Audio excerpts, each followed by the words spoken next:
Duha nga nanabo sa Bukirang Barangay sa Alcoy gipusil patay.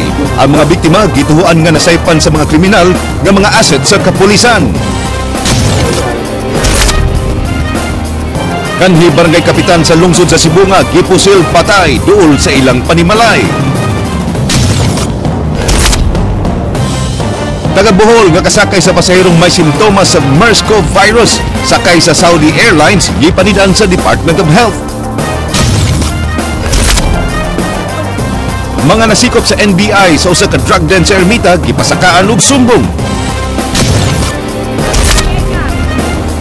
Unom ka mga traffic enforcers gitatak human malambigit sa anomalya.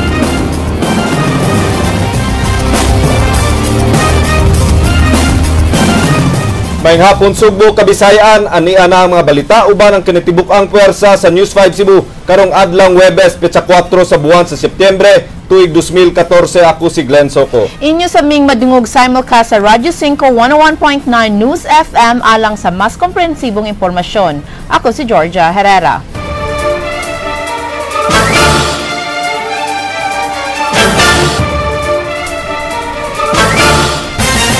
Georgia, nasinati ang kusog nga pag-uwan sa tunga-tunga o kabagatang bahin sa Sugbo kaganihang udto nga mao'y hinungdan sa pagbaha sa pipila ka mga dapit. Giisa sa pag-asa ang thunderstorm warning, Glenn, nga gibanabanang muabot sa 8 mm ang rainfall ubos sa classification nga heavy rain. Kininunot sa duha ka mga low pressure area sud sa Philippine Area of Responsibility nga miagi sa Maydagupan City sa Pangasinan ug Virac, Catanduanes sa Bicol. Sud sa halos usa ka oras nga pag-uwan, nabahaan dayon ang mga dapit sa dakbayan sa Sugbo.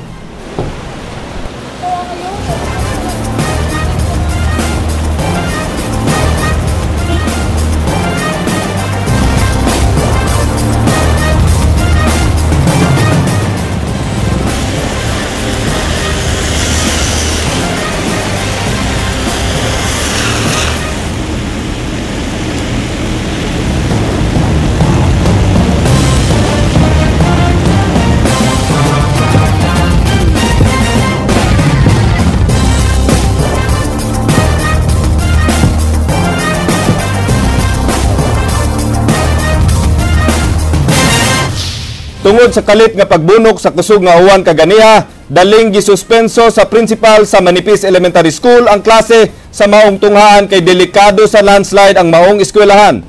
Nasayran nga sa nakalabay nga buwan sa Hulyo, diriyot maangin ang mga tinun-an dihang kalit nga miligid ang dakong bato tungod sab sa kusog nga uwan. Sa inspeksyon kaganiha sa disaster team sa Talisay City Hall, ilang girekomenda ang hinanali nga pagputol sa mga punuan nga delikado na sab nga matumba. Lakip sab sa ilang girekomendar ang pangitag laing kabalhinan sa maong tunghaan. Ito ang taga-diin are nga ma-inspeksyon gyud ang eskwelahan o unsa ilang recommendation nga putlon ba atong kahoy nga nagsandig duol kayo sa classroom. Wala, bisa kung saon ako pangita, wala man jud ko kabalhinan kay ang sitwasyon sa akong area gud sa dinhi sa Manipis is landslide area gini siya diri lapitan niya puros bakilid. Subling gibisita sa taga Talisay City Hall ang dapit sa Barangay Manipis nga dunay nahitabong pagdahili sa yuta aron subling awhagon ang mga residente sa pagbiya sa ilang gipuyan. Miuban si Jinky Bargio. Namatikdan ang padayong pagpangatagak sa mga bato ug yuta atol sa ikatulong adlaw sukad midahili ang yuta sa Campusay sa Barangay Manipis sa siyudad sa Talisay nga naghatag og dakong kabalaka sa mga mulupyo ug motorista. Mao nga kaganiha gibisita sa City Disaster Risk Reduction and Management Council ang lugar aron pagkumbinser sa mga residente nga muhikli na labaw pa karon nga kanunay na lang nagdaot ang panahon. Apan samtang way relocation site alang kanila, mahimong sa barangay gym una sila ipahimutang. Mao na bitaw pangitaan mo paagi unsa ilang gusto asa sila balhin. Amo pagkuan ba nga makabalhin sila unsa ilang kinahanglanon. Matod sa tigpamakba sa Talisay City Hall, gimando na ni Mayor Johnny V. De Los Reyes ang pagpabakwit sa mga pamilya kansang panimay ang naaduol sa tiilan sa mga bukid. Ang ubang mga pamilya, ug doon na sila mga parente nga naa dinhi sa duol lang o dito ba sa ubos, ato sila dito na temporary nga mopuyo hangtod nga mahuman ang project. Apan bisan unsaon og hangyo, ang mga mulupyo nagdumili sa paghawa tungod sa ilang mga panginabuhian. Paninguhaan sa City Hall nga makabalhin ang mga apektadong residente sa mas daling panahon. Mauli ginay atong gi paningkamutan sa ni Mayor GVR nga ni coordinate ang kapitan nga mangita gyud relocation site sa dinhi sa lugar nga Jinky Bargio, News 5. Tuyo karon sa COMELEC ang pagdani sa mga botante nga moparehistro sa biometric system alang sa gipropose nga touchscreen voting machine sunod election. King Perez, sugin ni May. Matod sa bagong Regional Director sa COMELEC, Attorney Rafael Olanyo, 10% pa ang narehistro sa biometric sa Region 7. Gimando sa COMELEC ang biometric sa tanang registered voters. So kulang na kulang pa yun.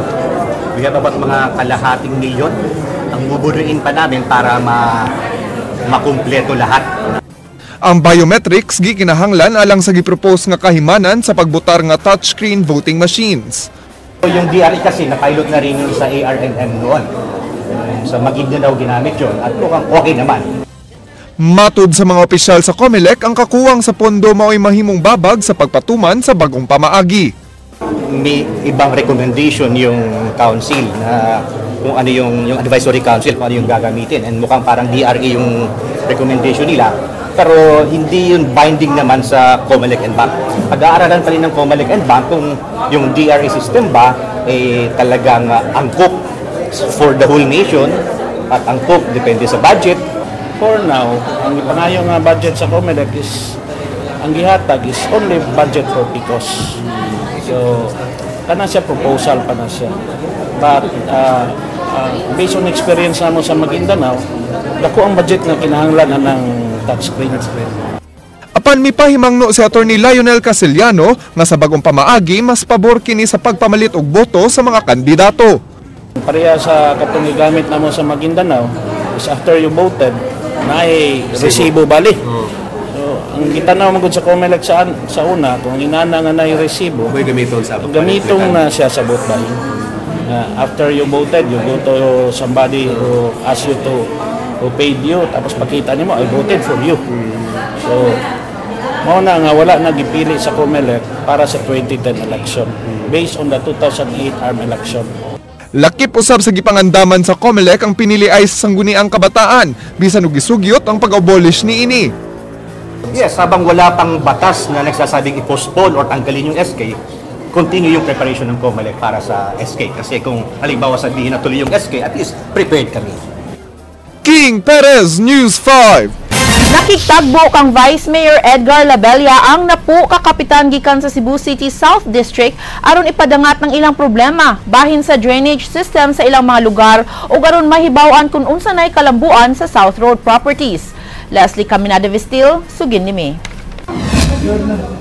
Wa magdahom si Cebu City Vice Mayor Edgar Labella sa kalit nga pag-abot sa napu ka kapitan gikan sa South District sa iyang buhatan. Gipahibaw ni Labella nga nagpakisayod ang maong mga kapitan sa kalambuan sa South Road Properties. Nagpahungaw sab kuno ang maong mga kapitan sa problema silang barangay sama sa drainage system. Ni silang mga barangay officials nga ni karon ingon tampo nga wala karon pa ni sila nga dili gyud ingon nato nga kauban nato sa pundo.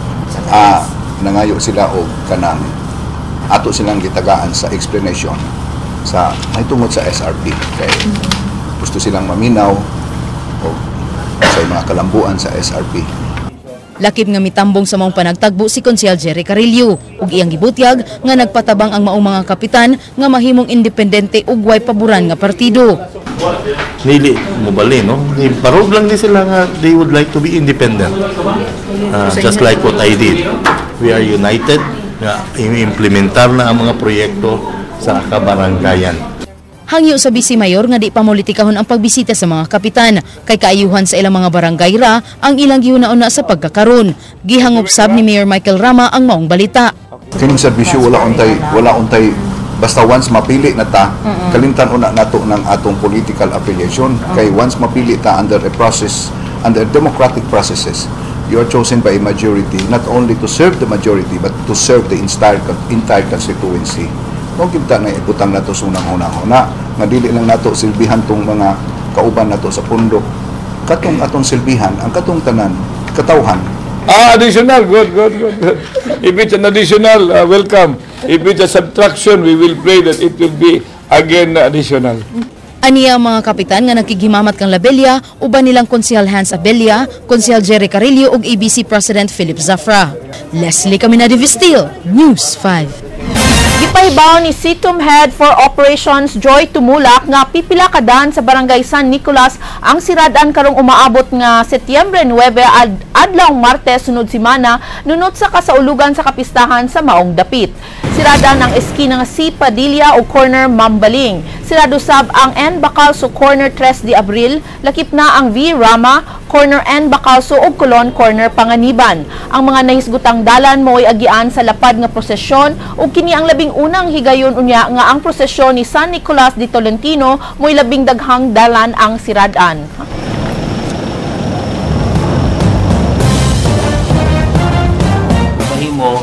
Mo transact sila sa ilang business before magsirado tasdan.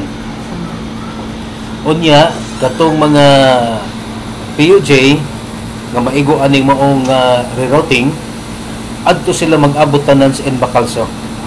So expected nga traffic ang N Bacalso ani nga orasa. So open hinuon ang atong N Bacalso, open pod ang atong SRP. So kung ma-traffic ta dinhi sa N Bacalso, ang atong laing agianan ang SRP. Usa ka babaeng pasahero nga taga Bohol ang gimonitor karon sa mga sakop sa Regional Epidemiology and Surveillance Unit kun Reso 7 human masayri nga iyang kasakay sa eroplano ang usa ka laing Pinoy nga dunay sintomas sa sakit nga MERS-CoV kun Middle East Respiratory Syndrome. Jinky Bargio, Suginlimi. Sa kapin 200 ka mga pasahero sa Saudi Airlines nga miabot sa nasod Baguhay lang, usa ka pasahero nga taga General Santos City ang nasuta nga dunay simptomas sa sakit nga Middle East Respiratory Syndrome coronavirus kun MERS-CoV. Anaa na kini karon sa usa ka tambalanan sa Dakbayan sa Davao. Nasayran nga dunay Boholana ang kasakay niini, mao nga alerto ang Department of Health Region 7. Gani nagpadana sila og team ngadto sa Bohol aron pangitaon ang gipuy-an sa maong pasahero. Kung makit-an kini, ipaubos kini sa swab test ug ubang laboratory exam. Okay sila nga i-refer na to sa government hospital mo nang malibre siya sa mga expenses, medical expenses sa testing, sa iyang confinement. Pero kung mo prefer sila sa private hospital kung asa ilang gusto, sila na mo shoulder sa tanan cost. Giklaro ni Dr. Renan Simafranca nga bisan sa maong hitabo, di gihapon angayang ikonsiderar nga suspected sa maong makamatay nga sakit ang babaeng pasahero. Ipaubos lang siya sa paghiling sa doktor aron pagsiguro nga wa siya matapti sa MERS-CoV. Iswab nasopharyngeal o oropharyngeal swab, and then i-confine siya sa government hospital, and then kung mag-negative ang result, i-release siya sa hospital. Sa kasamtangan, gitino ni Simafranca nga MERS-CoV-free gihapon ang Rehiyon 7. Jinky Bargio, News 5. Alerto na sab ang Bureau of Quarantine 7 nunot sa hulga nga dunay makasud nga pasahero nga posibleng carrier sa sakit nga MERS-CoV ug Ebola virus. Si Jinky Bargion miadto sa airport aron masuta ang gihimo sa maong buhatan. Ilang beso sa sanitation. 24 oras karon nga nakaalerto ang mga sakop sa Bureau of Quarantine 7 sud sa Mactan Cebu International Airport nunot sa laing hulga sa Middle East Respiratory Syndrome coronavirus kun MERS-CoV. Gipaybaw ni Dr. Terence Bermejo nga hugot nilang gimonitor ang matag pasahero nga luwan sa tanang international flights nga motugpas sa Sugbo. We have 5 personnel on duty 24 hours a day at the airport. So na may duha ka nurse, usa ka doctor o kato among mga auxiliary personnel sa airport.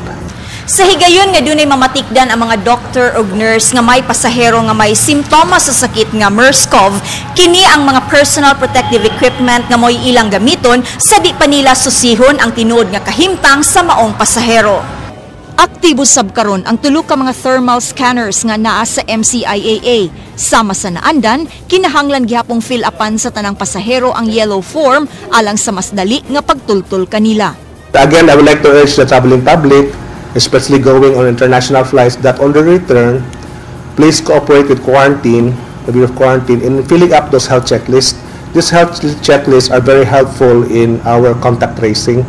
Gawas sa tugpahanan, lakip na nila karong gimonitor ang mga international vessels nga mudunggo sa mga pantalan. Bisan ang mga container vessels kay piligro gihapon kini kay basin dunay crew nga nataptan sa MERS-CoV. Hinuon sukad kani adtuhang tud karon, wa pay na monitor ang Bureau of Quarantine nga dunay tawo nga nakasud sa Sugbo nga may simptomas sa MERS-CoV o bakaha Ebola virus. Jinky Bargio, News 5. Gidinay sa Reso 7 ang taho nga dunay laing kaso sa sakit nga meningococcemia sa dakbayan sa Danao. Madin Sabang, Sugid Limi. Way kamatuuran ang taho nga duna pay laing nagkasakit og meningococcemia sa syudad sa Danao. Kini mao giklaro sa hepe sa Regional Epidemiology and Surveillance Unit Conreso kay ang lalaking bag-o lang gida sa Vicente Soto Memorial Medical Center wa makita og sintomas sa makamatay nga sakit. Giingon nga ang maong lalaki usa ka sepulturero sa Samang kundiin gilubong ang 50 anyos nga lalaki nga bag-urang namatay sa sakit nga meningococcemia. Paglubong dihay sepulturero nga timing pod na sakit the following day mo to nga nakuyawan pod ang uban tao nga basin og natakdan, pero it turned out nga na timing lang. Gipasabot ni si Mafranca nga ang maong pasyente dili makonsiderar nga suspected case sa maong sakit tungod sa laing diagnosis ni ini. Naay siya sakit pero lain. Ano na nga wala na may mo-dig up kay lahi manggod dili na siya illness pero dili na under sa ato ang mandate sa surveillance. Kasamtangang nagpadayon ng local health unit sa Danao City sa paghatag og impormasyon ngadto sa mga mulupyo bahin sa mga sintomas sa taong nataptan sa meningococcemia. Madin Sabang, News 5. Tungod sa risgo sa pagbiyahe, didto na sud sa opisina sa NBI 7 gihimo ang inquest proceedings sa 26 nga mga dinakpan sa drug den sa Ermita. Eksklusibo King Perez, Sugin Limi. Gihimo sud sa Office of the Regional Director sa NBI 7 ang inquest proceedings alang sa pagpasaka sa sumbong batok sa 26 gikan sa 29 ka mga tawo nga nadakpan sa NBI dito sa Ermita ni atong Lunes. Si Fiscal Liceria Lofranco Rabillas mo'y miadto sa buhatan sa NBI 7 tungod sa kadaghan sa mga dinakpang ipaubos sa inquest proceedings. 24 sa mga dinakpan nag-atubang sa sumbong paggamit og drogas o pagsud sa usa ka drug den. Samtang ang usa ka Dexter Sanchez pasakaan og sumbong pagpamaligya og drogas. Ang empleyado sa City Hall nga si Roselito Cabihe pasakaan sa sumbong paghupot og drogas. 121 ka mga pakete sa shabu nga mobalor og kapin 24,000 pesos nakuha gikan sa drug den. Wala madakpi ang tag-iya sa drug den nga alias Gigi kinsa giila nga untouchable tungod kay gipanalipdan kini sa barangay ug sa kapulisan. Gitag sa tagsa silang Sanchez ug Cabihe pagpaubos sa inquest proceedings. Pabilin ka. Yung way piyansa ni imuha kay section 5 man eh. Dili ni siya wa ni piyansa ning kasuhan ni section 5. Bisan pag maingon ka kung sa kagamay basta selling gani wa gid siya piyansa. Okay? Samtang mag-waiver ka, samtang mag-prepare ka sa imong counter affidavit, naa ka diri. Magpabilin ka diri. Magpabilin ka diri. Unya, ang imo rang igsuon mo ay magliho. Mangitag abogado.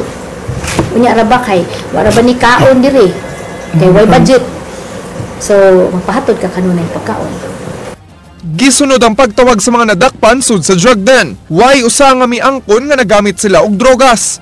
Unsa man ka dito, Jeyo? Ngita sa utsuon driver ba? Sa? Dito ra. Ngita ko sa utsuon driver. Nganong adto man pangitaon?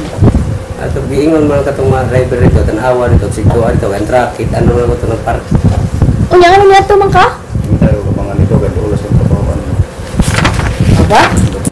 Matod ni Regional Director Attorney Max Salvador, positibo ang resulta sa drug test sa mga dinakpan sud sa drug den. Muabot og 200,000 pesos ang piyansa ang girekomendar alang silang temporaryo nga kagawasan. Pursuant to the provisions of Republic Act 9165 yan. Any person arrested sa interdiction or operation will be subjected to a drug test.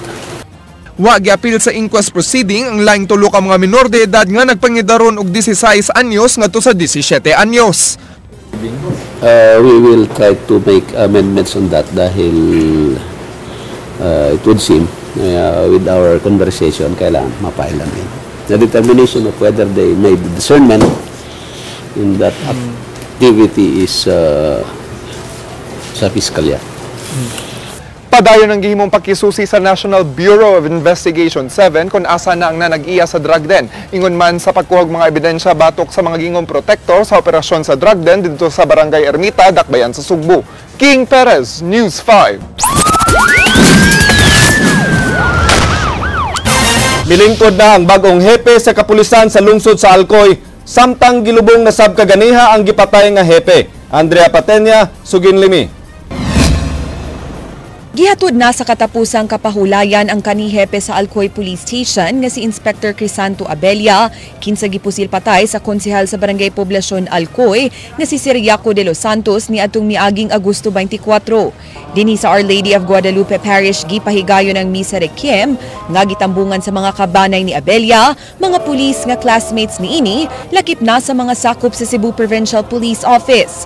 Gialsa sa mga police officials ang lungon ni ini gikan sa simbahan, dayon biyahe padung dinhi sa Calamba Cemetery.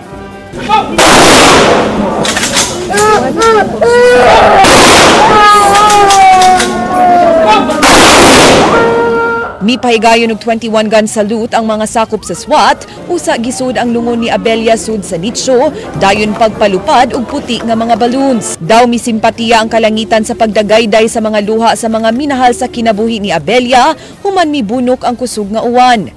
Matod sa maguwang ni ini nga si Chris, dako ang ilang pasalamat sa tanang mihatag og suporta sa ilang pamilya. Bisan og napasakaan na og kasong murder ang suspect nga si De Los Santos, di nila makabut ang hingpit nga hustisya hangtod nga kini makumbikto. Salamat kami ma'am nga sa tanang mga pamilya, amigo sa kapulisan sa Cebu, nagpasalamat mi ni Duyog sa ilang sa among kasubuan nga pagkuha sa akong igsuon. Pero basig napayla ang plano ang Ginoo. Pero kami, ang amo lang sa mga sa Ginoo nga mahupay ang among kaguan. Mura sing. Pero para ninyo sir na naana ba justisya nga nakabuot? Murang nanay gamay kay na naman ang kuan, na naman ang katong suspect. So ang amo lang paabot. Ampo lang mis Ginoo po nga mahupay ang among kaguol. Jali to nga pagkatao si Inspector Abella nga dili gito siya burukinto nga klase nga tao. Kaning magong trabaho na mo si pulis, mahipi ka or ordinaryo ka nga pulis, risk man gini siya gyud. Nanani sa pagpanumpa na mo isip pulis, nanagini amo na ning kuan kaluhan na ni namo nga mo abot gimi mo sangpot gimi sa ingon anak. Human sa lubong, may bisita sa nicho ni Abella si Inspector Rodgin Fudotan, kinsa maoy mipuli ni ini isip hepe sa Alcoy. Si Fudotan kanhi Deputy Chief sa Talisay City Police ug maoy napilian ni Alcoy Mayor Nick De Los Santos gikan sa tulo ka mga ngan nga gisumiti ni Cebu Provincial Police Office Director Senior Superintendent Noel Guilliamac. Sa phone interview kang Guilliamac, gipahibaw ni ini nga dako ang responsibilidad ni Fudotan sa pagpasaka og balik sa moral sa mga sakop sa Alcoy Police Station human sa nahitabo sa ilang anhing hepe. He needs to maintain peace and order diya, and at the same time, tanawang sa ang dignidad sa ating pakulisan medyo patasunsan kay I'm sure na demoralize ang ato ang mga pakulisan diya sa Alcoy of what happened sa ilang Cebu Police. So it's now the responsibility of the new Cebu Police na at least malif ang moral sa mga personnel diya, and at the same time ipakita sa mga katawan na ang police yun is makalingan yun. Ato nang gibuhat pa kanang atong pagbalik gyud sa kumpiyansa sa atong katawan ba. Mao na nga ipili gyud ni siguro sa taas nga butang ditong dapita para mo lead sa atong katawan dito. Sige mig open ang among mga meetings. Ako silang maduol sa kuha ba para pud malit po nato ang ilang mga problema sa kuwang diya sa station kung sa magani ato po na sa mga problema diya labi na gid kung nga usa ka leader nga nawa sa atong grupo. Gipasalig ni Gilyamak nga madawat sa kabanayang Abella ang tanang benefits sa namatay nga hepe gawas sa 56,000 pesos nga financial support nga giamut-amutan sa mga sakop sa CPPO. Andrea Patenia, News 5. Duha ka tawo nga namaligya atol sa tabo sa Bukirang Barangay sa Nugas sa lungsod sa Alcoy kagahapon sa buntag gipamusil sa wa mailhing tawo. Ray Pasaporte, Sugin Limi. Nagilaksod sa punerarya si Lucina ganihang kadlawon dinhi sa lungsod sa Alcoy samtang nagsudong sa iyang bana nga si Juenes Alyuso, 37 anyos, lumad nga taga-barangay Nangka sa lungsod sa Bulhoon. Usa si Alyuso nga gipatay kagahapon sa buntag uban sa laing biktima nga si Romulo Atienza, 55 anyos, nga taga Batangas apan nagpuyo na karon sa barangay Kiyot, Cebu City. Naninda ang duha ka biktima atol sa tabo sa barangay Nugas, Alcoy. Buto sa armas ang nadunggan sa inahan ni Alyuso. Kinsa naninda sab og utanon sa tabo. Wa kini magtuo nga ang iyang anak di ay ang gipusil. Pagbuto, dlagan ang mga tao di, dlagan buko. Doon tataon po, buto na po. Asang dagan ang mga tao dagan at ano ba, suka ka di, balikan si bako? Maigot sa pisik ba? Kada tabo mo adtugyod ang biktima kay duna kini amo nga negosyante og utanon. Tinggo ulan ako. Unsa na lang may. Naghikog dito na siya sir, mahikog dito sa unta. Walang ilang lamat. Mahikog sa kuno siya. Kaya paghikog ko kay ano, na may mga bata ni mundo kabuo. Pinangagugay ko na niya. Huwag mo nila sa lagi sa lamit. Di lang pistulo sir no, magay lang unta. Samtang mamaligya og dry goods si Atienza, mitugan sa asawa ang biktima nga sa niaging mga adlaw. Duna kuno'y taong mipasidaan nga dili pakumpiyansaon sa pagpaninda sa bukid kay delikado ang lugar. Mga naman siya nga sayo kung mabiyahe kay udton man gyapon siya maapot. Wala ko'y kuwan nga. Pero sige na siya ingon nga. Itong nagkuhan siya, nagbiyahe siya sa Delagate. Yan ako ito nga. Ako na nga, ay kumpiyansag sa Hurag Bukid doon kay kanang narabay usong patay ron. Sa nakuhang hulagway sa kapulisan sa crime scene, makita nga 30 metros ang distansya sa gihagbaan ni Alyuso ug Romulo. Si Alyuso naigo sa tuong tampihak, nagtakilid nga nahagba sa yuta, nga nagsapnay pa sa alugbati nga giputos sa dahon sa saging, samtang si Atienza naigo sa ulo. Base sa mga investigation sir, wala may kaaway ning kuan kanang duha din. But kini si kuan sir si Romulo Atienza kuan gid kanang mura ilang na alaan ba nga asset kay dako magud nga tao. Kadayon either na alaan nila nga police or in uniform ba. Kay ang iyang lower mura man og desert storm ang iyang short ba. Dakoon man ni siya. Sa kwente. Gitugan ni Karunggay nga dunay mga tao nga magbantayan nga mutanga sa nugas nga dili nila kaila o kabisado ang tao. Hinuon giklaro sa pulis nga kanunay si Alyosa sa maong lugar apan kun dunay mga pulis nga mutangas mutimbaya ug muduol kini sa mga pulis mao nga gidudahan kini nga asset. Ay wala mo ko kita po. Udah man tao tabo ba ya? Dang taga-bais. Ligros o bais, naigi bugho. Taga-Buluon, dangay ko prado lagi matabo sa badog nucleus guna. Tabo diha akong gas. Dili gid motugan ang mga tao diha og unsay may tabo ba. Ray Pasaporte, News 5. Duha ka biktima sa pagpamusil sa lungsod sa Alcoy, gituhuang nasaypan sa mga kriminal nga mga asset sa kapulisan. Sa usa ka exclusive interview sa usa ka tinubdan sa TV5, gibutyag niini nga sa mga tabo gideliver ang drugas sa Sugbo sa dili pa kini maadto sa mga distributors nga gipaluyuhan sa mga police official sa Sugbo. Andrea Patenya, Sugin Limi.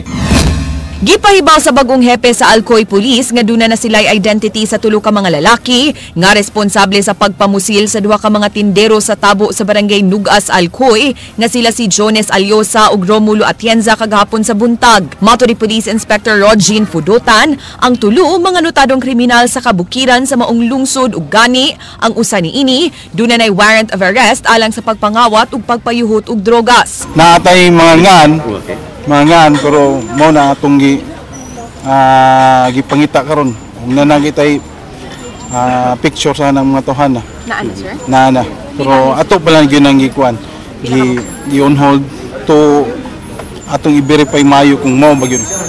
Di pa makasulti si Fudotan kung drug-related ba ang motibo sa maong pagpamusil, apan kumbinsido sila sa anggulo nga naa ang police assets ang duha. Base sa mga impormasyon nga mong nakuha dito sa area, murag ang mao nga impormasyon murag kanang naaan siya nga asset ba? Assets police kay usual ng mga tao dito is mailhan man nila ang manood ba. Katong mga tawhan na is bag-ulan doon isuod dito o nabay mga 5 times ba katong usa. Sa usa ka exclusive interview sa tinubdan nga itago nato sa ngan nga Michael, mibulgar kini nga anha sa mga tabo sa bukirang barangay sa kalungsuran i-deliver ang mga drogas alang sa Sugbo.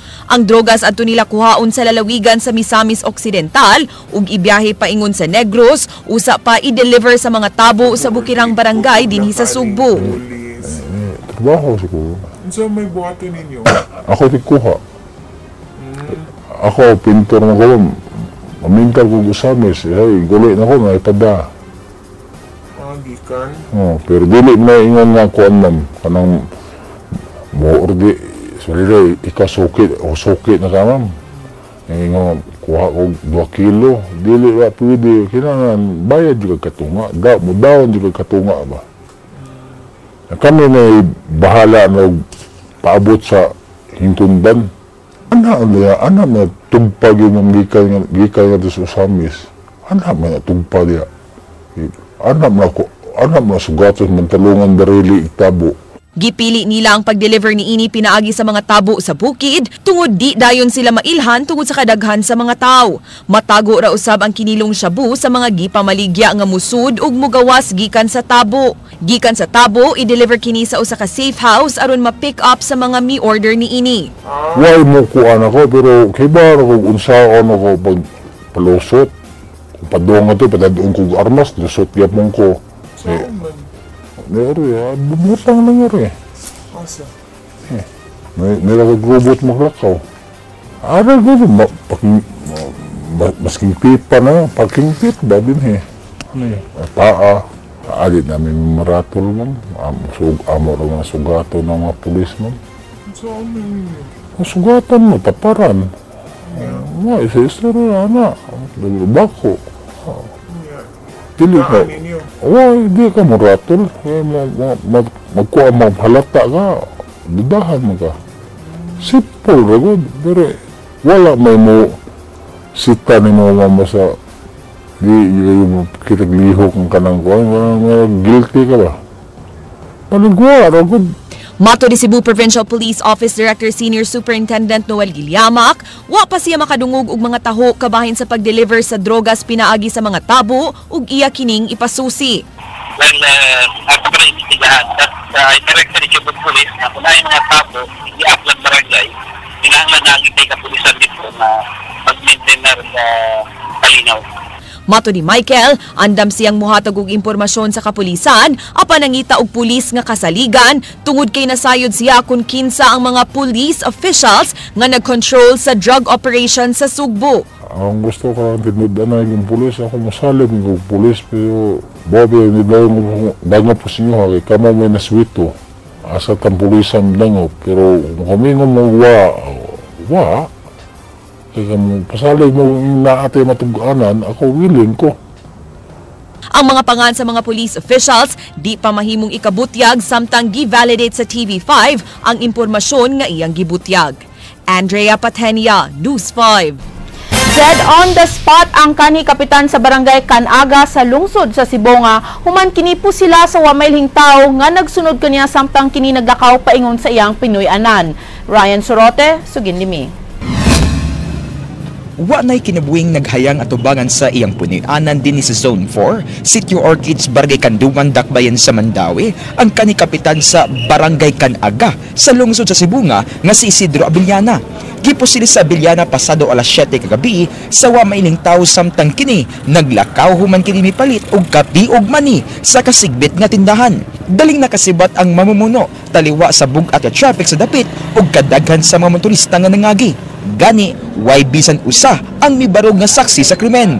Wa magdahom ang asawa sa biktima nga gipusil ang iyang bana kay nalingaw kinig tanaw og TV. Nagtuo kini nga buto sa tambutso ang iyang nadunggan. Kuan kay ako nabalik na wala man day nakadungog mig duha ka buto. Ni wala lang ko nagtagad ba abi na ko unsal lang tong butuha kay do na ba poy motor diyang buto nga moagi.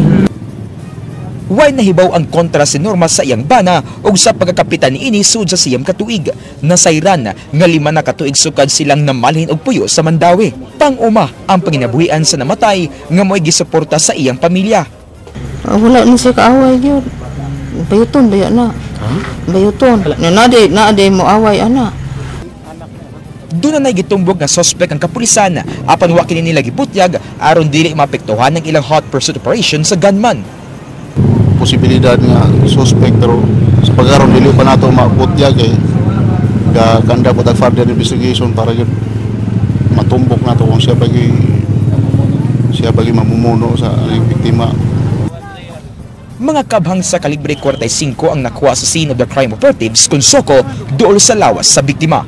Ryan Sorote, News 5.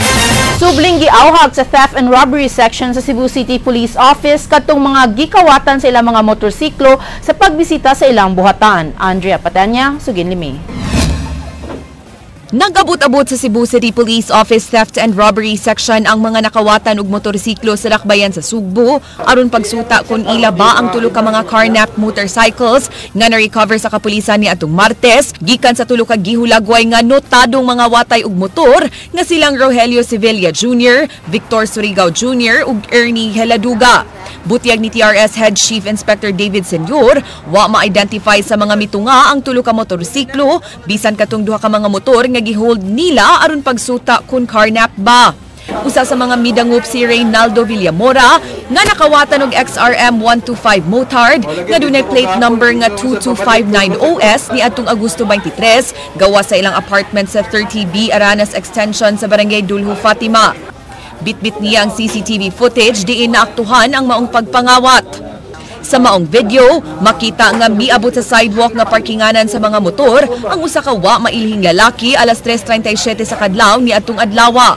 Makita nga dunay giliso o gilungkab ang lalaki sa motor ni Villamora ug giyadayon kining nada human ng usa ka minuto. Alas 3 sa imidya sa kadlaw ang motor ako gi karnap gi sojo gi kuan sa kawatan gi lungkab ang yawihanan niya. Nakuha dyan niya. Dali na kayo. Kaabot na itong 2 minutos ang pagkahitabo ato. Sa pagsusi ni Villamora sa mga recovered carnap motorcycle sa TRS, way mitugma sa iyang motor. Matod sa hepe sa TRS, naglisod sila sa pag-identify sa suspect kay di klaro ang CCTV footage. Wa sab kini mutugma sa physical features sa mga carnappers nga ilang nasikop. Siguro kung may tao yung makakita ng familiar itong tawahan na ka-identify kay sa atong mga nadakpan rin, dili kito siya mao. Una sa atong TI, sa tactical interrogation atong nadakpan the other day, wala sad ang ihang plate number. Yang gipang tugan sa mo, kinirang mga naadir. Tungod sa nagkadaghang kaso sa motorcycle carnapping sa Dakbayan, tambag ni senyor sa publiko. Kandado lang ako niya. Kadina, higos poste para siguro or sa ini bar nga na tapos parking lot. Kaya imong padlakan lang kadina, ikargam sa guban. Samtang padayon siyang nanawagan sa mga nakawatan og motor sa pagdangup sa ilang buhatan alang sa posibleng identification sa ilang recovered motorcycles. Andrea Patenia, News 5. Gikumpirmar ni Cebu Provincial Police Office Director Senior Superintendent Noel Guilliamac nga mutambong siya sa gikatakdang Regional Peace and Order Council 7 meeting din usa sa iyang tukion ang sunod-sunod nga pagpanglungkab sa mga Treasurer's Office sa mga munisipyo. Kainumduman nga sudlang sa usa ka semana, gilungkab ang mga Treasurer's Office sa Carmen, Sugod, Compostela ug Pinamungahan din 500,000 pesos ang total sa nakuha sa mga wa mailing kawatan.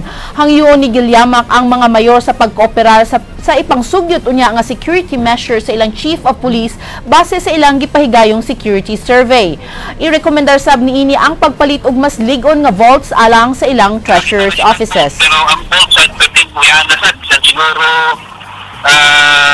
hindi ko siguro magpapunan na vault malungkab.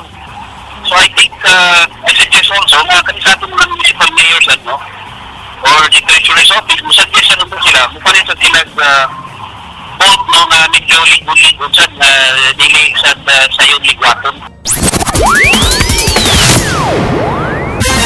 Wa nag-renew sa kagamhanan sa syudad sa Sugbo ang kontrata sa unom ka sitong personnel nga nalambigit og anomalya sama sa pagpangilkil sa mga drivers. Samtang dili uyon ang usa sa mga pangu sa sitom nga armasan ang mga traffic enforcers nga anaa sa mga kadalanan. Leslie Caminade Vistil, Sugin Limi.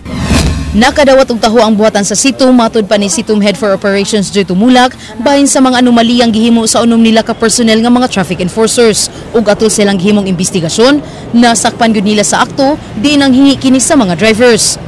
Ani ana kining anomalya. Kanang masakpan nato sa akto unya dunay complainant and then gisanction nato nga di na siya i-renew.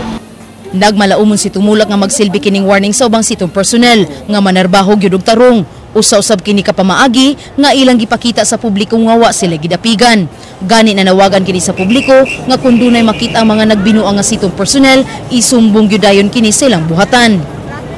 Nga seryoso ang administration karon ni Mayor Mike Rama pagwagtang sa mga scalawags.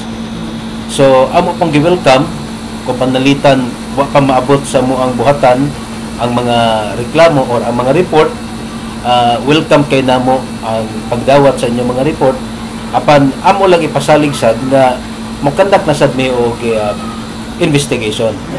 Supak sab si Tumulak sa sugyot nga hatagan og armas sa mga traffic enforcers kay ang tarong nga pakiginabi sa mga violators mauray bugtong paagi nga way mahitabong away. Paukadto ang mga balita sa Aksyon Bisaya, kini si Glenn Soco. Musunod na ang Action Prime. Daghang salamat. Ako si Georgia Herrera. Bisan asa, bisan kanusa. Kapatid, kay di lang kutob sa balita. Aksyon!